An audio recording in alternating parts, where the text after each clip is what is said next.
Welcome to Sports Scope, the most influential sports talk show in the nation.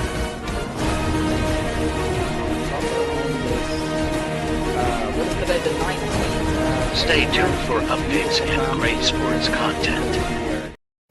Hello, everybody. Welcome to the Real Sports Scope. I'm your host, Robert Butler, on this 19th day, 319, like Aaron Rodgers would say, on the eve of the NCAA tournament. Going to talk about that. Actually got a little intro there I got off of CBS. We'll lead that in. I got the Mad New Yorker backstage here. I'm going to play a bite here, Carlos, who's backstage, from a few years ago with Bryant Gumbel, Clark Kellogg, and Charles Barkley. Very funny. Just remind me, Carlos, to play that. It's very funny there. We're going to talk about that, but also we're going to talk about this wild contract there with Jamar Chase, who's the highest paid non-quarterback in the NFL, along with T. Higgins. 44% of the salary cap going to three players. They're going to talk about that with the Mad New Yorker, and a great comeback story. Not a lot of people's overlooking the fact of the comeback story of Rick Pitino and Kelvin Sampson. Nobody's really paying attention to the Houston coach, and I want to bring that up and discuss it with the Mad New Yorker. So let's take our first only break. We'll be back here momentarily. We'll hit the ground running. Of course, we'll give our Final Fours. We'll talk some brackets, of course, as well, and sleepers and dark horses or black horses, the way the Mad New Yorkers say. So stand by. We'll be back here shortly. We'll hit the ground running here on the Real Sports Scope. Hello, Sports Scope followers. The program has seen tremendous growth since going 5 days a week. I just wanted to thank everybody for your cash contributions and sharing the program with friends and families. Just a reminder, if you want to contribute to the program, go to the Cash App, the cash sign, and Sports Scope. There are other ways to contribute to the program listed at the bottom of the screen. If you want to advertise on the program, go to sports, that is sports with an S, another S, scope, SKOPE, at gmail.com, just like it's listed at the bottom of the screen. Thank you and enjoy the program. I'm Mac, CEO of National Streaming Sports and host of the Mac and Jack Sports Show. You're watching the sharp-dressed man and the big story breaker, Robert Butler, on Sports Scope, Monday through Friday at 8 p.m. Eastern on National Streaming Sports. Introducing National Streaming Sports, live and on-demand sports talk programming that you can access 24/7. For the premier sports talk experience, tap into our Roku channel. Start your mornings with Mac and Jack covering all the weekend sports action. Then pour a cup and enjoy all the sports you can drink on the Coffee and Sports podcast. At midday, talk sports from east to west on the Coast to Coast podcast. Followed at night by some hot girl talk with Prim and Proper Sports featuring Sonia Pearson. Talk boxing on the Gloved Fist. Yankee fans tune in for Start Spreading the News. And there's more on the College Sports Huddle and Sports Scope with Robert Butler. There are 20 podcasts in all and 70 weekly shows, giving us a 3.4-star viewer rating. To find us on Roku TV, search for National Streaming Sports on the Roku search bar. Click on the logo and you're in. National Streaming Sports, live and on-demand sports talk for America. All righty, here. Without further ado, I'll bring in the Mad New Yorker.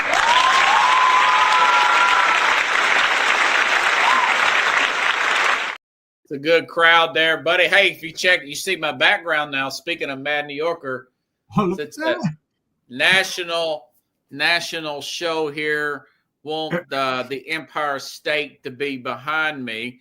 Trying to upgrade everything a little bit. You know what I mean? Hey, everybody's on that St. John's train. Whoop, whoop. Yay. I'm trying to do my Rick Pitino impersonation. Nice. I'm trying to get it back the way it was when we first met back in 2002, just to be obnoxious. Okay. I live in Brooklyn. Yeah. Yeah, nah, man. Hey, You had to start doing the little hand gestures and everything, like a Bronx Tale, if you remember that classic there, 1992 by Chaz Palminteri. I told you so. I've got one more soundbite. Do you remember me telling you there, Carlos? What's going on, Chad? Chad Collins there. No relation to Phil Collins, not that I know of. Or I'm gonna say, can you hear I got me? jokes today, brother. I'm sorry. But let's go back to March 6th. I told you I thought they would sign T. Higgins to extension. You said they think they would. Listen up. Here's a clip here from the program with me and you on March 6th. I think they'll sign him. And it's unfortunate, but they will. They're going to sign him. No, I don't think it's so. We'll see what happens. I'll clip it. Yeah, and we'll play who's right and who's wrong. And I think they'll sign him. That's why they're going to pay your boy big bucks one of these days. Yeah, Not today, but what you think, man? $28 million average extension from T. Higgins. What's your thought about that contract first? It's okay. That's what the quarterback wants. That was part of our discussion. Y'all should go watch that and see that. Look, even if they do sign him, I'm not sure they can keep him, man. Well, they signed him already, yeah.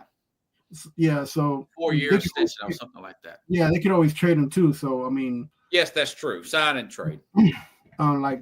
I hope he stays with them, but the only problem is that like you mentioned before, it's like 40+% of their payroll, and their problem has been defense and their offensive line. So we'll see what happens in Cincinnati.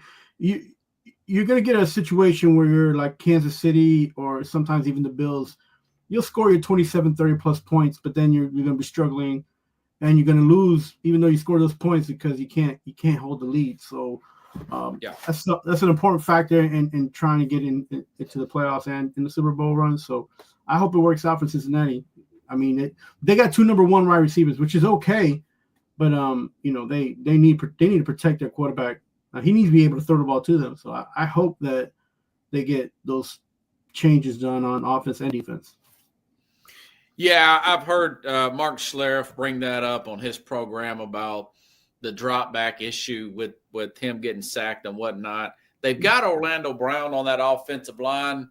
I haven't seen the kind of pressure personally. I haven't watched every single game, but I haven't seen the kind of pressure applied to him, talking about Joe Burrow, as I had in the past, like his second year, even the year they got to the Super Bowl.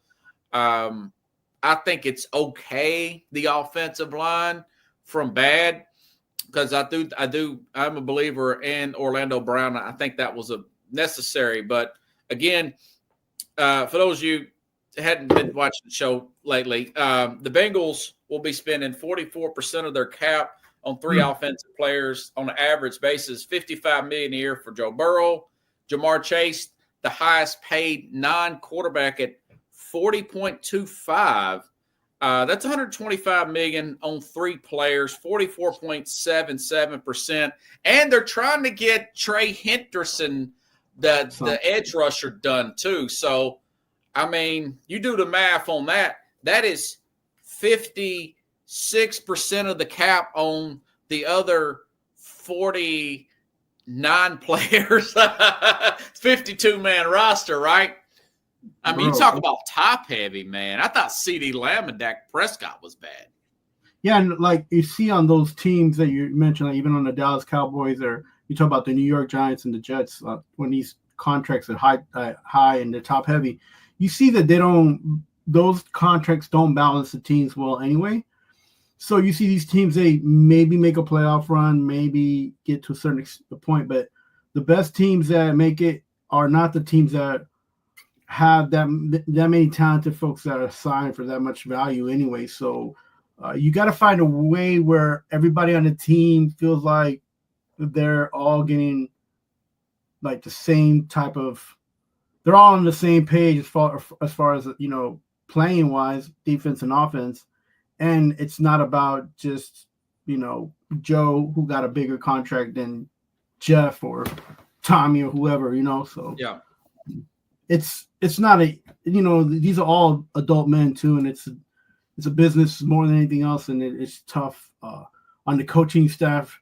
and on ownership, because you know they got to put a product on the field and they want to win a Super Bowl. But what do you do when you're contract heavy and you can't make moves? What do you do? You know? Yeah, I think for one thing, I work with a lady. She's from Cincinnati. Her brother still lives in Cincinnati. He's got season tickets. Only thing you can hope for if you're a Bengals fan per se, and quite frankly, I'd like to be proven right that they win a Super Bowl at some point, but not at this type of expense. I would have moved off Higgins a year or two ago and probably extended. Adam Schefter mentioned this. They could have saved $5 million a year by extending Chase last year. Right. That's a lot of money, and I would have solidified that defense. But what you can hope for is they just knock it out of the park. Go the Rams model, go all defense in the draft, and you just hope and pray that all these players fit. Who is it? Al Golden, who's the new defensive coordinator. They fired Lou Anarumo, who I thought was a great coordinator. Yeah, but you can't get pressure up the middle. What can you do? I mean, you cannot get any pressure up the middle. That's not on the coordinator. That's on your personnel. Yeah, and to be honest, if you look on the defensive end side of that, you on the NFL, you have a lot of good players on the defensive side, but you don't have a lot of great players on the defense side. You don't have that. You have maybe Michael Parsons, who's frowned upon because of how he acts. But he's been a Pro Bowler or with Dallas, yeah, three seasons in a row. Then you got you got some guys like a few players in Los Angeles' defensive line, and you got a few players here and there. I mean, you don't have more than, I wouldn't say more than 30 guys that are all pro that play positions that you need to get to have a better balanced off defense. So, and it doesn't take away from these guys who are good players. You don't need greatness. You just need a balance, and you need to get that chemistry going. But it's tough, man, and you add business to this whole situation in contracts, and it gets even harder for some of these defensive coordinators, coaches, and GMs to try to put something together. And fans get, and even I, as a person working in the media, we get testy, man. Like, we paying for tickets to watch games. We paying for the NFL package. We're paying, we just keep paying and paying and paying, but there's going to be a point. All that's going to, so, you want to see these teams be competitive, man. And this all this means to me is Cincinnati's become a faster scoring team because they have, but I don't know if they're going to, this doesn't guarantee them an easier way to get to a Super Bowl. I don't think, not yet. They got to make a few more moves. I think maybe they're like four to five players away of having that balance that they need. Because they still have a running back situation. I don't think they have a good backup. Or you don't like the running back? The running back's okay. What's his name? Chase Brown. Yeah, he's okay, but who's backing him up? Some guy off the street probably. What I'm getting at is what I usually spew. The madness that comes out of me is like you have to have depth, and right now they have all pros, and they have two number one receivers and a top rated quarterback, but and a few guys on their defense, but they need more balance and depth. And I talked about this over the midst of the season when they started plummeting and losing a lot of close games, 34-28 type of games. I said, this guy loves to sell, Mike Brown, the owner. He loves to sell tickets. I went back and double checked this. Houshmandzadeh, TJ Houshmandzadeh and Chad Johnson both were extended back years ago with Carson Palmer. So the point to that was he gets a piece of that, those jersey sales from those wide receivers there. So it just goes to show you the guy's really just into making money and getting getting the dividends and keeping people who did in they that move on? stadium. Who did they move on from to get that? I don't recall. Remember Dylan, That the running back? Well, no, Dylan said, I'm not playing for these people no more. Yeah, Poor no, but Dylan just led. He said, I'm not playing for. And eventually we know what happened with Carson Palmer. And that's another reason. He's like, Joe Burrow's like, we need these players back. And Mike Brown's like, I don't want another Carson Palmer, Corey Dillon, air quote type of situation on hand, you know. But also, I think he also just wants that money from those jersey sales, because how many 8-year-olds you're going to see with Jamar Chase jerseys and I mean, you're going to see them all over the place, man. And they're going to be fun to watch. They're going to be great for Red Zone. You bet on them. You bet against them. You pick the over if they're healthy. They play a team like the Rams or somebody that could score a lot, or a banged up Lions team, or you know. That's part of the business of it too, you know. So yeah, I mean, like I said, I hope that hope I'm wrong. Hope they get lucky in the draft, hit on some players. What would really surprise me and surprise the world if they made a big trade and gave up their first round pick for a defensive tackle and tried to just go crazy and try to deviate this money, kind of do like I don't know if you can do it in the NFL, but do like the Dodgers are doing and just say, well, we'll pay you $18 million this year and we'll push it all back. We're going to be crappy in 2029, but the next 2 or 3 years will be money in the bank. Go after a guy like Jeffrey Simmons and just go all in and try to win a Super Bowl. The guy's 80-something years old, man. You want to hear a funny contract story? Yeah. Bringing in baseball. The Loans is quick. Go ahead, buddy. The biggest contract on the Cincinnati Reds, because this is in Cincinnati, so it kind of does tie in. For Major League Baseball players on the payroll is Ken Griffey Jr., and he hasn't played baseball in more than 9 years. Oh, they put his contract back that far? Wow. When's the last time he played for them? I think it was 9 or 10 years ago, something like that. Maybe longer than that. Maybe longer. Wow. Kind of like Bobby Bonilla? Yeah, something like that. He's like the highest paid player on the payroll, not on the actual roster in Cincinnati. And they're still paying him? They're still paying him. Yeah, it's really going to get crazy for the Dodgers years from now, but they look really good. I mean, that's the only thing I can think of for them to do. I mean, it's good to watch all the points being scored, but it just doesn't mean nothing if you don't win a championship. It is what it is, brother. It is what it is. You want to move on to some college basketball. I wanted to ask you,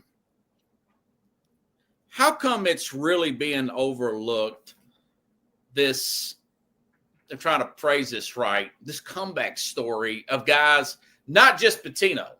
The St. John's is great, but you know, Kelvin Sampson got in trouble some years back with Houston when he was with Oklahoma, recruiting stuff, and it was even worse than what Bruce Pearl done, which was lied to the NCAA about a barbecue. He got a 3-year show clause, but Kelvin Sampson at Oklahoma, he got a 5-year show clause. If you don't recall, I want to say it was 2008 or something like that. Ironically, I want to say it was pretty close to that when Pearl got his issue.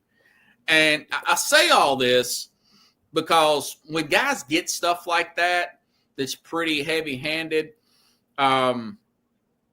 they usually don't bounce back. And going up to Pitino, not only did he have the recruiting issues in Louisville per se, but he also had the embarrassing sex scandal, if you recall, before that at Louisville. Right. You know, and then he had some on court stuff where he wasn't successful at the Celtics.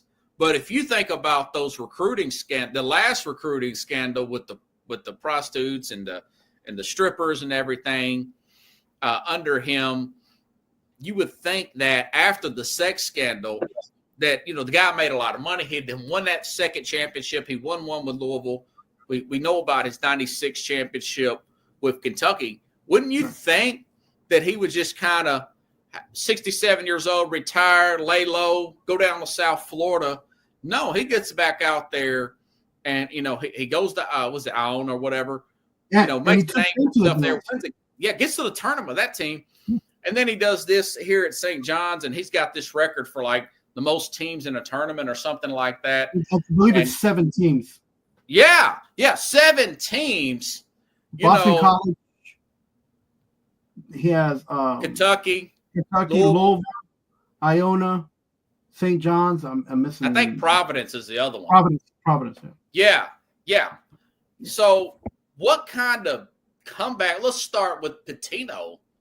I mean, what kind of comeback story is that, man?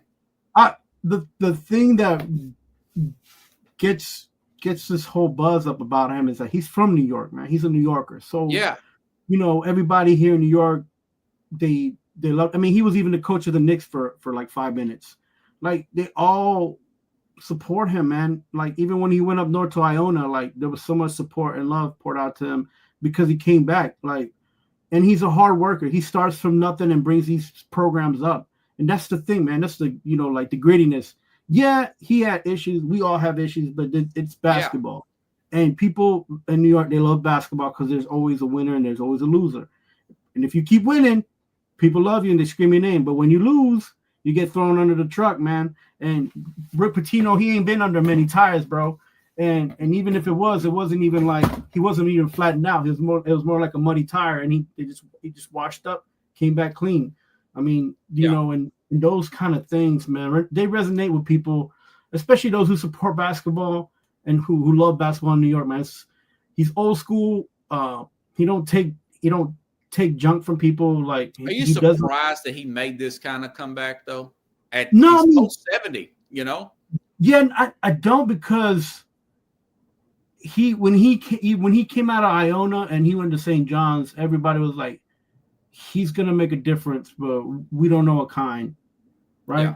It was either gonna be a really bad plane crash, or it was gonna be like, hey, this guy did what he's supposed to do, and he always does what he's supposed to do. He gets in with the kids, he makes the kids believe, and I think that's the true testament of what a good coach is, because the kids that play for him, the young guys that play for him, the young men that play for him, they run through a wall for him, man, because he knows what he's talking about. And this team right now in St. John's, you can look up and down that roster and you'll be like, I don't know, these guys they'll start on almost all the teams in any top 5 conference, but these guys, they're doing what they're doing. They're playing together, and they're doing it here at St. John's, and that's the difference. They're doing it here in New York. Pitino's from New York. St. John's is an old historical basketball location that has been missing from the limelight for a lot of years, and they this is something that resonates with the people from the old hood, man, and that's where all this is coming from. Like, wait until New York Knicks get into a position where they're a championship caliber team. Right now, they're barely making the playoffs, and people are getting excited. But once they win a championship in New York, that's why they say things. That's why people hear things about when you win a championship in New York. It's not like winning a championship anywhere else, man. Everybody, you're talking about 5 boroughs, 12 million plus people, and the percentage of people that like or love the sport that you represented, man. It's incredible. That's why I'm excited. Like, I'm not even like, I didn't even go to St. John's. I just know it's down the street, and I'm like, but I know Pitino because I used to root for Kentucky when I was, on mid-90s. Yeah. So, and because Tennessee wasn't a good program, I rooted for Kentucky because they were like close. Me too. Living here in Nashville.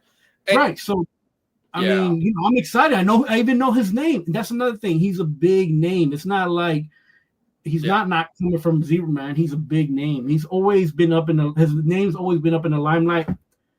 He's always done basketball the right way. His life ain't been all right, but he's always done basketball the right way. And I just think that he has the ability to come back from scandal after scandal.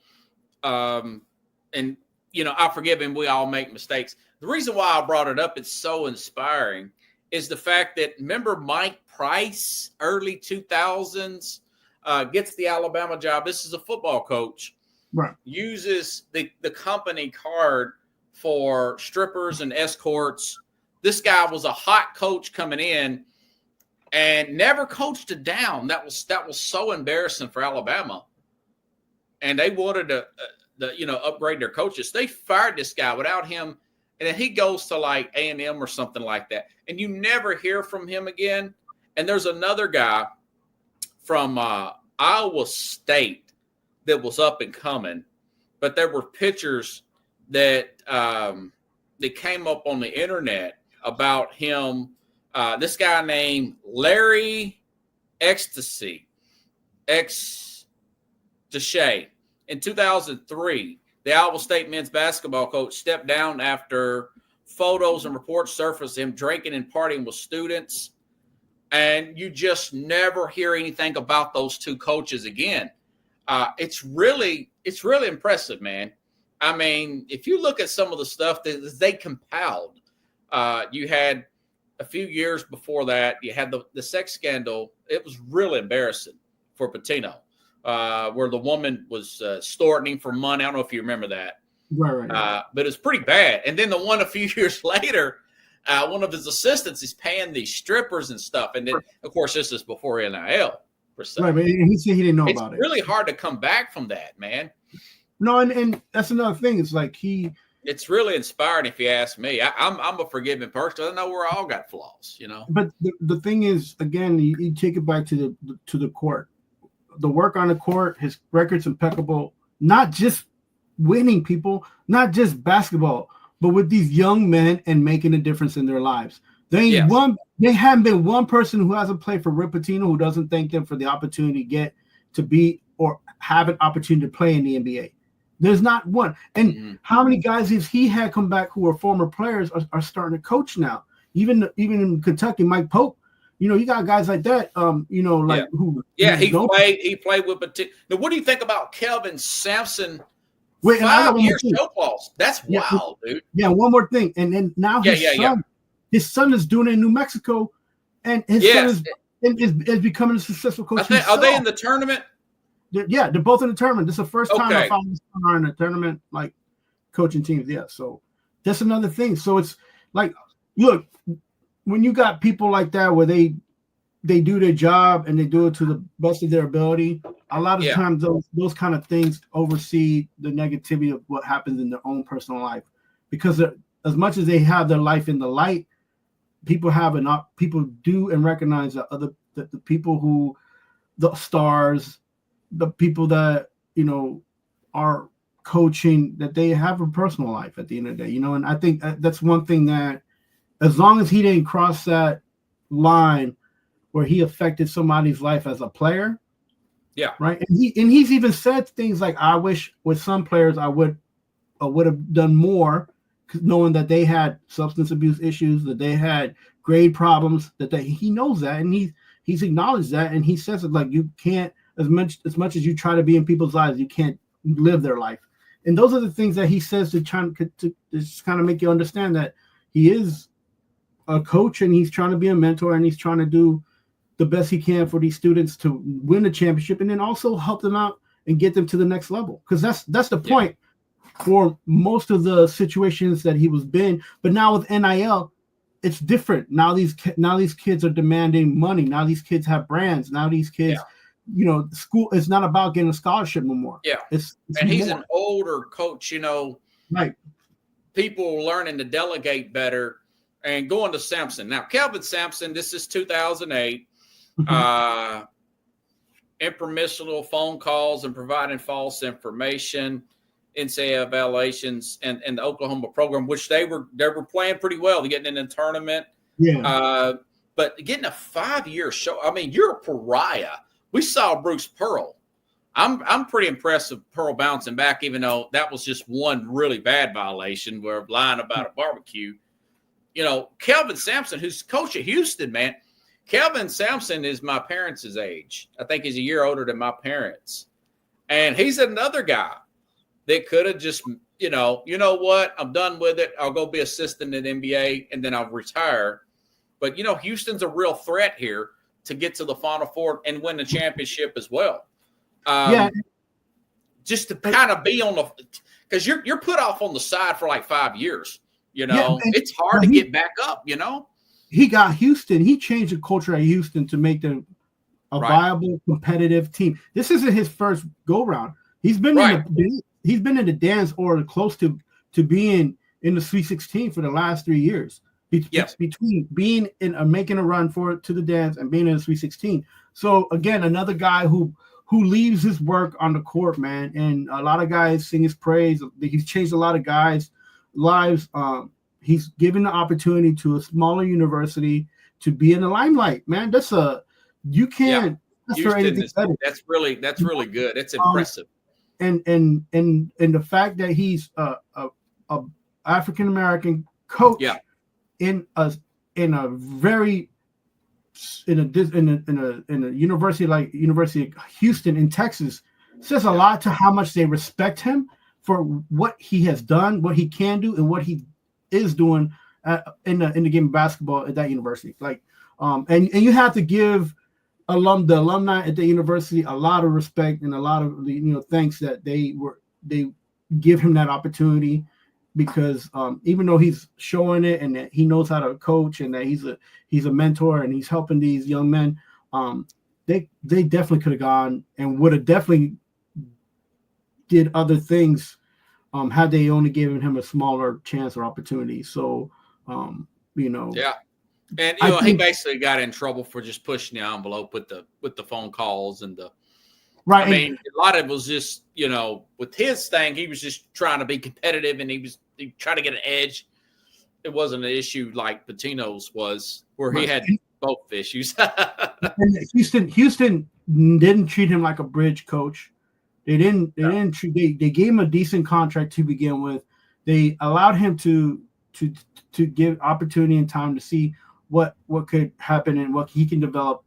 And if he doesn't coach there, I'm not sure how much time or how much what it would have taken to get the University of Houston in the limelight, in the spotlight, being ultra competitive and being at the dance.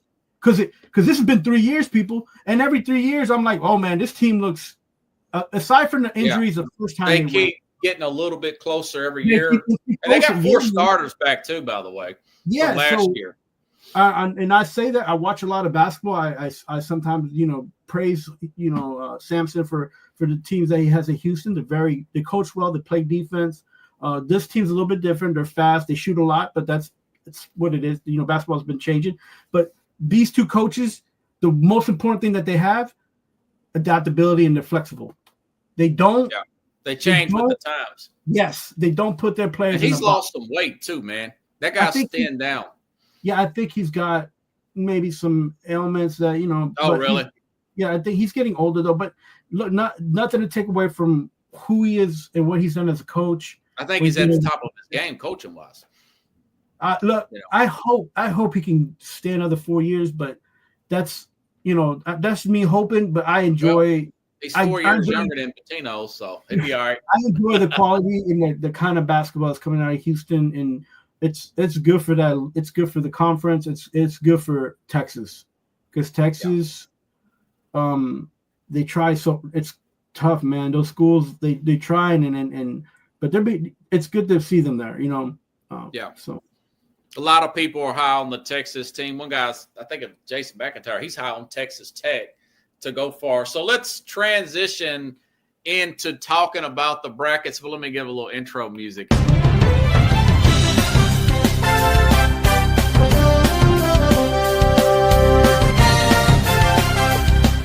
don't know, I'm pretty hyped there, Chief.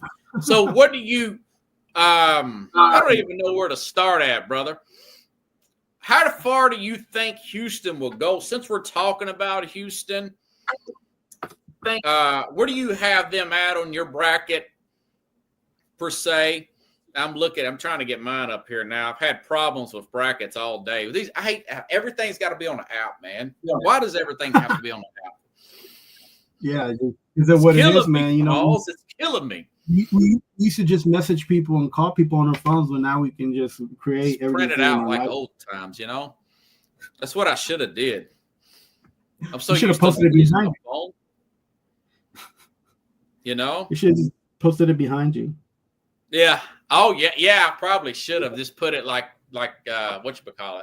Just put it all on the wall. I saw some people do that on TikTok earlier. It's pretty cool here. But Houston, they're in the Midwest Conference here. But here's the thing, though. I mean, I really like. Well, now he's went off. There you are. Okay. Gonzaga. Hold on a second. Give me 1 second. I have somebody trying to send me some. Give me 1 second. So I don't want no streaming issues anymore. Okay. I've been having some problems here with a lot of streaming stuff here lately. The Roku channel's not streaming right, so I don't know what's going on out there. You ready? All right, let's see. Yeah. All right, let's go. Let's hit it. So, I was talking about Houston. They're a 1 seed, man. I mean, just really impressed with what they're doing here. You start looking at teams that shoot really good free throws, rebounding, team assist. And, I know a lot of people was not really talking about Gonzaga this year. But actually, man, I actually got them putting out Houston in the second round in a big upset, per se. Even though, I mean, I like the story there of but this is just one bracket, obviously. I love Houston's story, and Houston could go all the way. But, man, I really like this Gonzaga team in the 8 here. What's your thoughts about that particular potential matchup between them two in the second round, man? I think that's one that a lot of people's not talking about. Yeah, I think people are like kind of gazing over that because of the fact that they're seated so high. So they're in Gonzaga as much as like they've been on the up and down in the last 2 seasons. That's going to be a good game, but I still have Houston winning that game. Okay. Because they're fast and I like that they rebound and play a little bit of defense. Where Gonzaga they're a little bit more slower and they have to set up for that shot. So because they have more shooters. So but man, that's gonna be a game. I think that upset you have that's possible depending on like the stamina of the team. That's one thing. I know those guys are a little bit older and they've been playing a lot. 2 great coaches, Mark Few there with Gonzaga, and of course I just talked up Calvin Sampson. It's a great story, man. Do you have a particular in your phraseology black horse? Do you have a black horse team in mind? I got Gonzaga, but they're they're a name brand, but they're like an 8 seed. That would be a dark horse, man. Yeah, and I mentioned to you, like, I just want to see St. John's play Tennessee, and that's my. I want to see that. St. John's is a 2 seed, man. I don't think it's going to happen, but if it does happen, it'd be in the Final Four or the championship. But I like those are those 2 teams I want to see play each other. Do I have them going to win the championship? I do not. I'm sad to say I stayed in the SEC, but I have Auburn as my championship team, man. So okay, yeah, we'll get to the Final Four per se. Yeah. Here in just a little bit, just talking about this Western side of the bracket. UConn's won a national championship twice. Florida's in that bracket. I think UConn will get past that first round. I want to say they play Louisville in the first round tomorrow or Friday per se, if I'm not mistaken. Yeah, and I see UConn being up on that one. So, do you see a chance of them beating Florida? I mean, I met a guy. He's a pretty smart guy. By the way, I'm trying to get him on. I'm trying to get this guy on the program, guys. I met him in Uber the other day. I picked him up in Uber. Just a little FYI for everybody.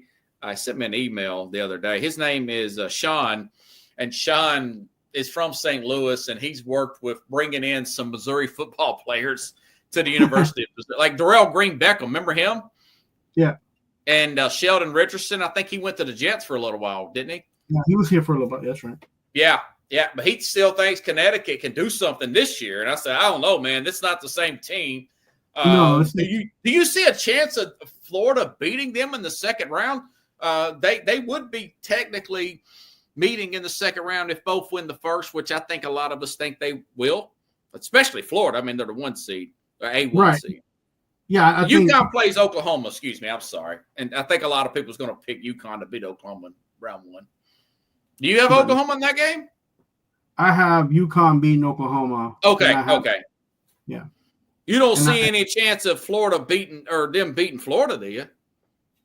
I think that's one of those matches that's going to be great, depending on how the two teams finish the night before or the game before that, and the stamina thing. Because the thing is that Florida's coming in hot, but they don't have. I don't see them having depth. They have speed, but I don't see them having depth, and then also that history, right? Like a coach, UConn has a coach that has history with them. He knows he's been to the dance a few times, and he's come from a basketball family. So all those kind of things affect these young men, and he can coach them and guide them while they're doing this run. So this is not one of those top heavy star-studded UConn teams, but they are fighters, man. They very what's that word? They're very like you don't want to face them right now because they're gonna put up a fight. So and then I have that from this one. I have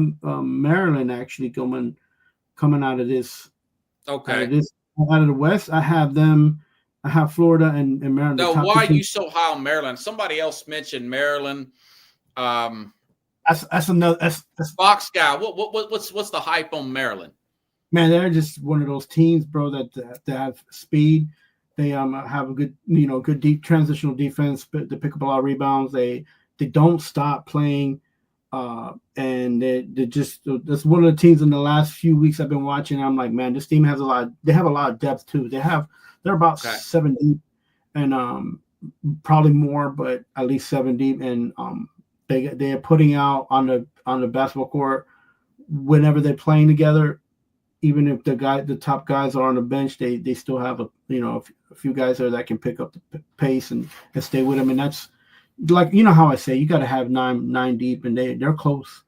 They're very close. I don't have Maryland winning the championship, but I got them coming out, beating Florida. And again, wow. And I say that, and I say that because I don't know the effects of if Florida beats Connecticut, how much did they beat up on how much has Connecticut so beat you're up on looking at the fatigue factor.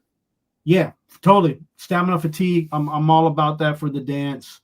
And you know me, like I said, I'd like to see that bench be a little bit longer, not longer in the tooth, So if these kids have injuries or something happens, and Florida has one injury, that's it, But if Maryland has one injury, they're still going to be fighting. I'm high like a mother bleeper on Florida. Okay, so who's your Final Four?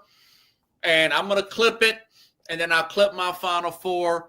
We'll discuss that. Who you got there, brother? Let's see. I had Final Four. 1 second. I like 4 brackets going. I did. Who's your like Mike Golick used to say? What's your sheet of integrity? What's your lineup and their digital screen of integrity? I got Auburn. Final Four. I have Auburn. I have Tennessee. Okay. Duke. Okay. Another team. 1 second. And I said it. Did you get it by the chance? No. All right. 1 second. Did you have Maryland in the Final Four? No, I did not. I had them in the 16.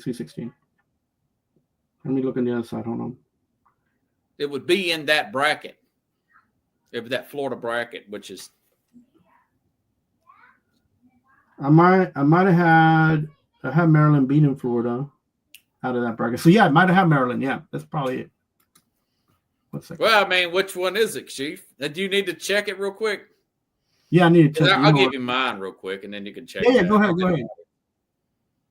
So I've got Auburn here. Let me see. What did I put here? Hold on. I'm like you. I didn't print it out. I know you have to really with these stupid apps, man. Now, so anyways, okay, so Duke. Why did I take Duke?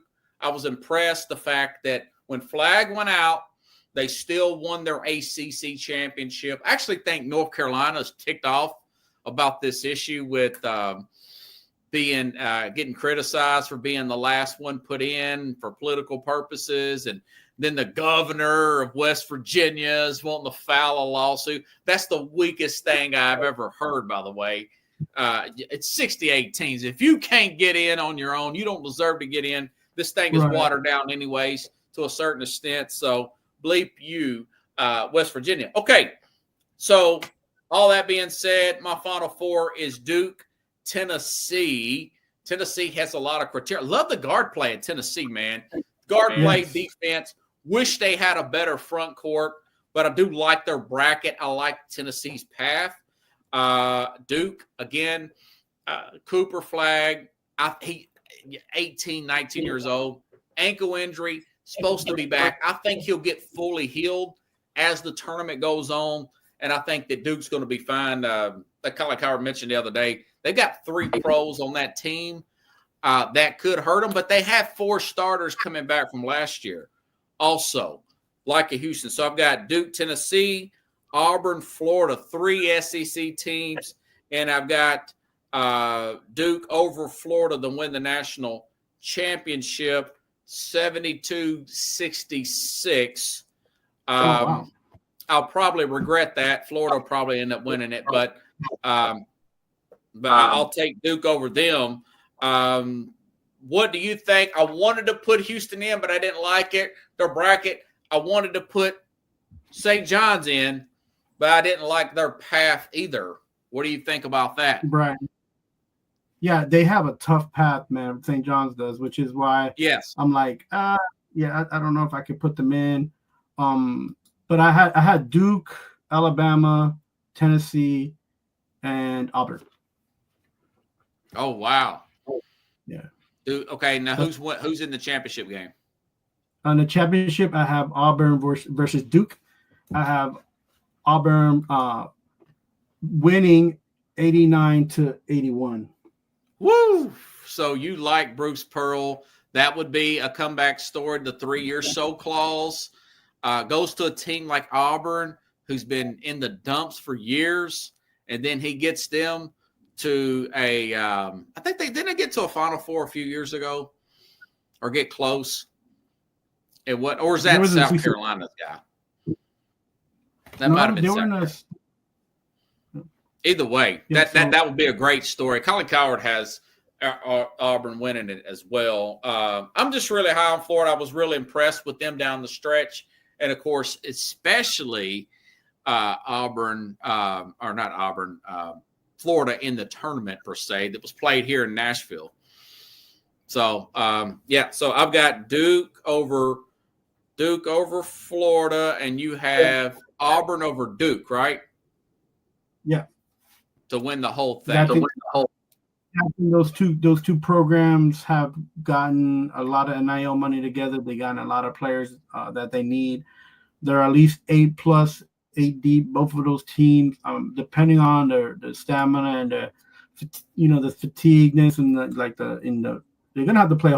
But Duke just has. It feels like their avenue is a little bit cleaner, man. They got a little cleaner street to try to get to the championship run, man. And as a basketball person, as much as I want to say that I want to see St. John's and Tennessee play, I don't know if it's going to be possible, right? So I just want to be real with the situation. What I want to see and what I think is going to happen are 2 different things, man. So yeah, and here's FanDuel's got Duke as the favorite to win it. Florida second, Auburn's third. Houston is 4th ahead of Alabama, Tennessee, Texas Tech, Michigan State. By the way, what do you think about Seth Davis here from CBS Sports? I watched all that and recorded it. He's got Michigan State in the Final Four. Is that more of name recognition of their head coach there? Because it seems like Michigan State has not had the players here lately. It's of not Izzo. really name recognition. They have a good squad. I just don't think they're deep enough. But and they did well in their conference, and they did well during the season, and they played well. But it's not a name recognition thing. It's just like it's hard to get that conference to get a lot of teams that are going to be like ultra competitive, and they're the most competitive, the team with the most depth and seniority on the team, right? So they'll be a team to compete that will compete, but I'm not sure. I don't feel in my opinion that they're going to be going far in that bracket, right? So if I pick these other teams, they're not going to far. They're not getting that far in that bracket. So Izzo has beat me more than he's helped me in the past. He's good at like a 5 seed, but when you put him as you recall one time that they had the 2 seed in Middle Tennessee State beat them in the first round, a 15. Yeah. And it totally run my bracket that year. I started never to play again. By the way, let me ask you a serious question, and I want to bring this up to the audience. Chad, if you're still listening, when's the last time you've honestly had a Final Four bracket that was like your first bracket that was clean? I can't remember one where I've got all 4 Final Four right in a while. I'll probably say 5 seasons ago. The last 3 seasons, I had 2 of the teams, and the last 3 seasons, I had the 3 teams I had the last 3 seasons in the Final Four. That they were pretty close. I had and then I was off in points 2 seasons ago, and last year I had one team, but then the other 4 teams in my Final Four, I didn't have any other 4 teams, so I just had that one team. And so it seems very hard for me. I can't remember the last time I had all 4 of them, Dan. I mean, honestly, I studied this stuff like crazy, and I still can't. No, the trick is not to be a fanboy, not to be like not to depend on just the coach. I was really reluctant to pick Tennessee, but they are playing well. I mean, they were in the Elite 8 last year. Clark Kellogg with CBS. He's got Michigan State also, but he's also got Clemson in here. Do you think Clemson can make a run at the Final Four? Yeah, I mean the possibilities are. This is the dance. So they did beat Duke, I want to say, didn't they? The thing is that these teams are competitive, but in my research and after watching so much college basketball this year, it's the team that has the better players on the bench that can get it started anywhere else in their conference or in their Power 5. If those guys on the bench could have been starting somewhere else. So if they're like, that junior that takes that year off on a red shirt and ends up on the team, those are those kind of guys. I like those guys that are 22, 23. Yeah. So that's what you kind of look at, right? Or you have a team like that are like freshman, sophomore, and they're all trying to get into NBA status like after this dance. Those are the 2 types of things that I look for, because those are the guys that are self-motivated. Yeah. To do big things when they're on the court. Now the coaches, they got to make the right plays. They got to make the right calls. They got to make the right adjustments. They got to be flexible. They do make a huge part of the game as well to allow these guys to be motivated. But we can't, we come from an era where it was about the coaches and what he did with the players. Right? Yeah, and I love that era. Yeah, now it's all about what are the players going to do with the time that they have, and what is are they trying to make an experience, or are they trying to use their experience to better the team, right? So, right. I got a funny clip I want to play for you. We talked about this a few years ago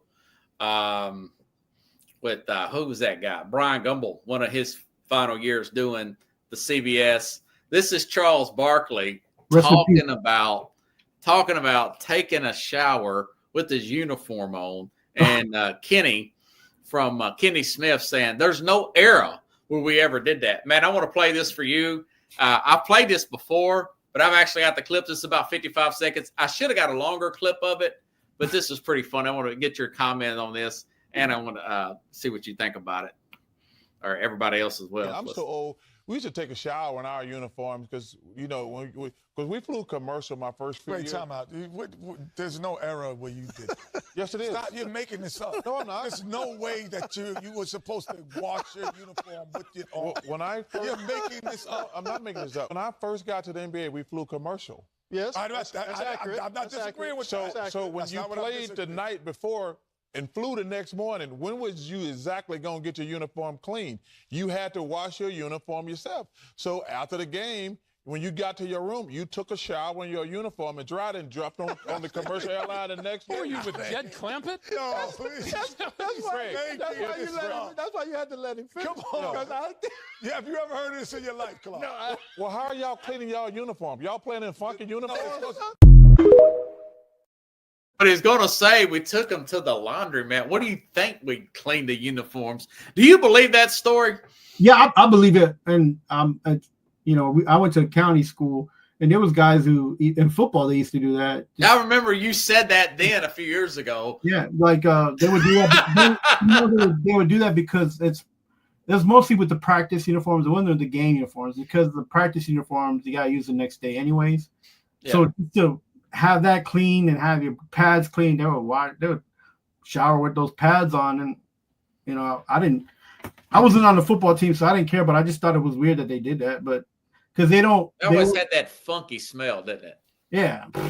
Like, when you're in high school and you play in a county school like that, like they would wash your game uniforms, and you had like what 40, 50 people on the team, so that would take a week anyways, because you had high school little volunteers for that, or guys that were on that would wash that for you. But it's a lot, man. You got to cut money up.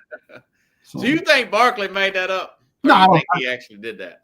I'm sure they had 2 or 3 pair of uniforms, but he probably washed his uniform, and I'm sure he did it just because he probably would rather wear a uniform than wear a different, like, I'm not sure what the uniform back in the day, man. It was different, man.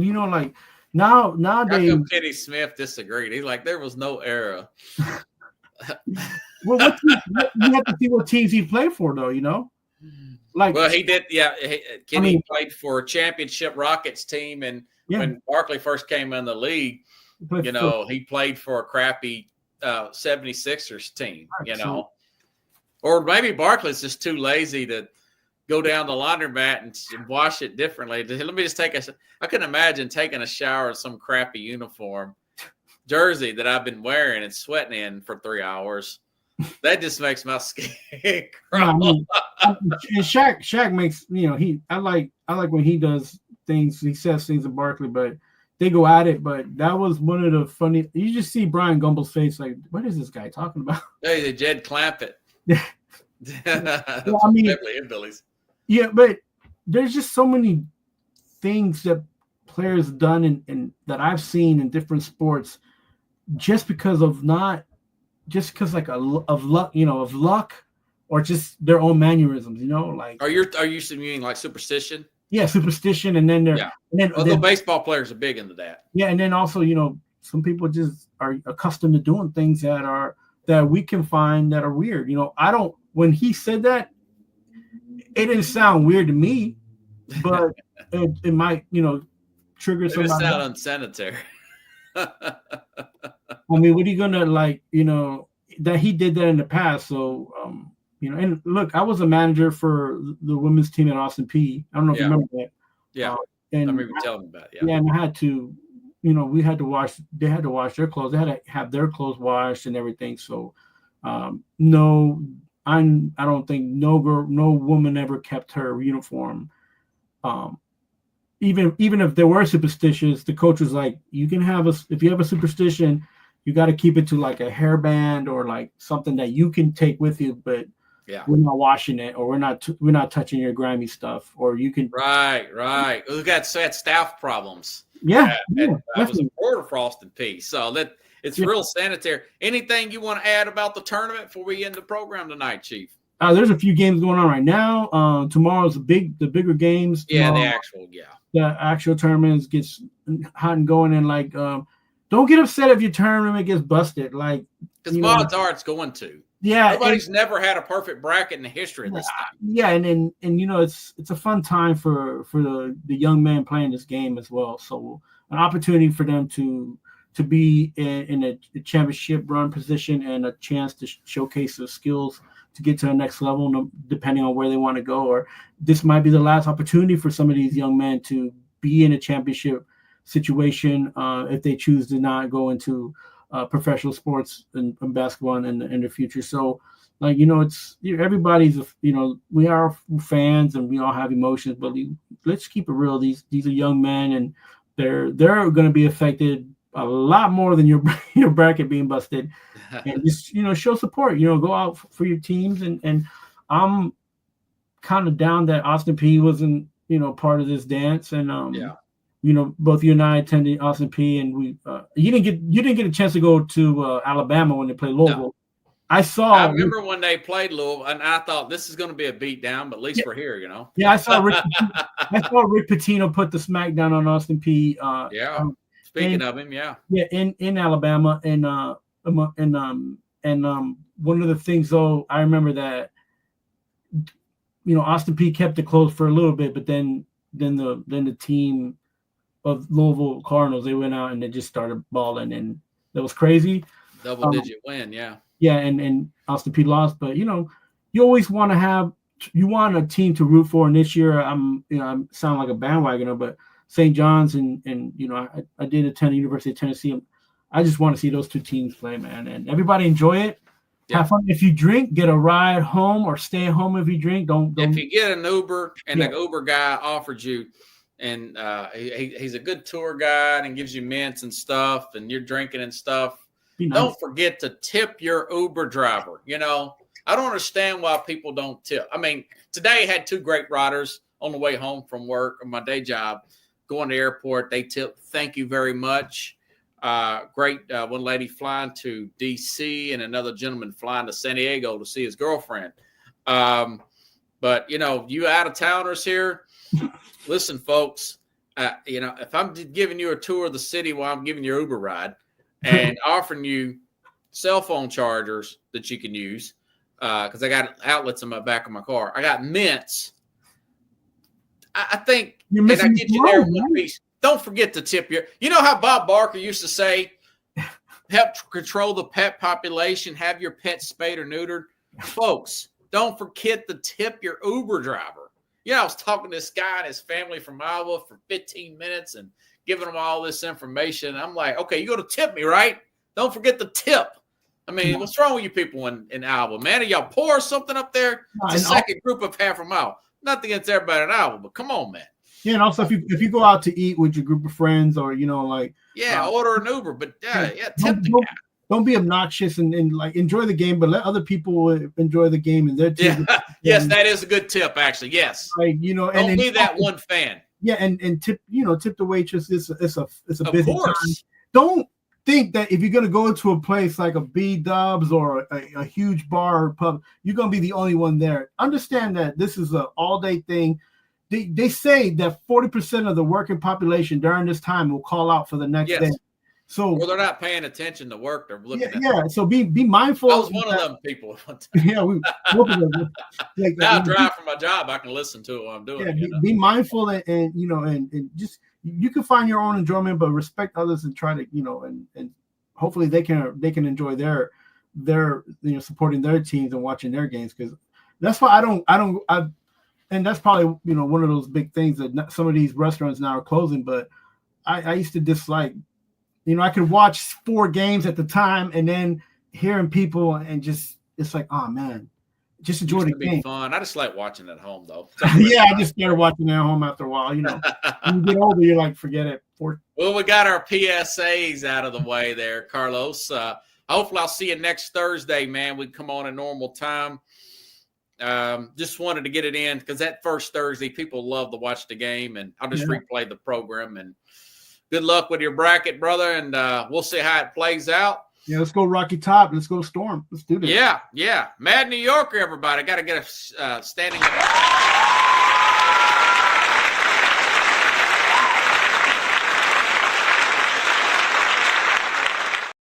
they like you tonight, man. Appreciate you. Great show, buddy. Thanks, man. All right, everybody. I'll see you next week, hopefully next Wednesday. I'm working on a special guest. We'll see how it works out. Have a good week, everybody. Thanks for watching The Real Sports.